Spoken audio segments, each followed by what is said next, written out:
more time? Yeah, I just didn't know we were opening it last Friday, so I thought it opened this week. And This should still be open, is it? Yeah, it is. Yeah. Can we just move the date to Friday instead? I mean, it's a lot more time. Okay, cool. Thank you. I just flagged it Okay. tomorrow, so. Start to serve it open this Friday. Don't get the week. Yeah, you have time. Thank you. Yeah. You have time.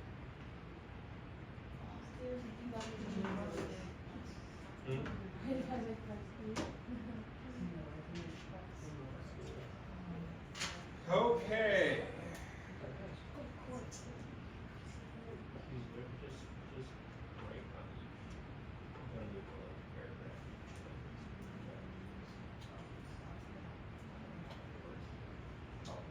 All right, we are at sexual orientations. So we're going to try to bridge some of the things we learned in sexual behavior and apply it to what we can understand from a biopsychosocial approach towards inclinations or drives, to how one would feel desired or motivated towards a particular sex. All right? In this chapter, we want to try to eliminate the common theory that orientation is mostly a binary system. Right? We want to approach it with a little bit more of an open mind to maybe think that one is a multi-dimensional sort of factor, one that's contributed by your biology, right? Maybe prenatal development of some sort, hormones, structures within the brain, such as the amygdala, okay? How you're influenced by society in some sort of way over time, context situations, all of the above. We'll look at various levels. All right, so what is a sexual orientation, right?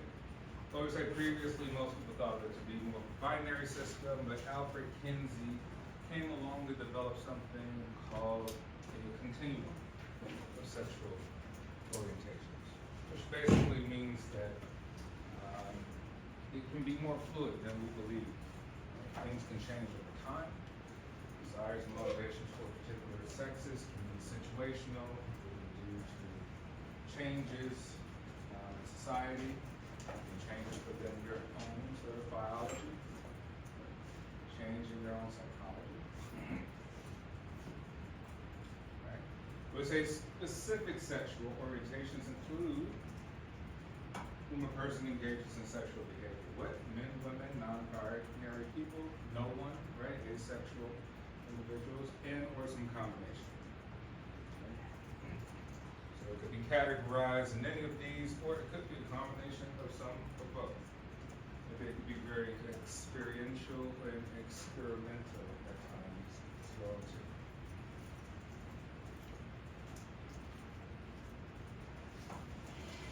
Right? Who a person feels sexual desire for men, right?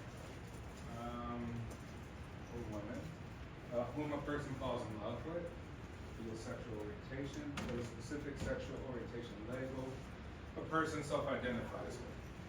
So we say one could be the behavior that we observe in the actions that people take, or one could be something internal or personal that someone identifies themselves with. Right? So sexual orientation is kind of one of those cultural categories when it comes to self-identification. It can be a little bit tricky, understand, right? It's kind of like race. So, hey, self-identify your race, and you're trying to ask, well, why? Right? Can you just put anything? Right? If you put anything, why are you putting that thing? You put in that thing, what does it mean? You put that thing. Right?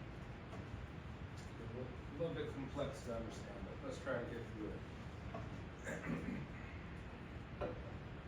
All right, so we got LGBTQ, right?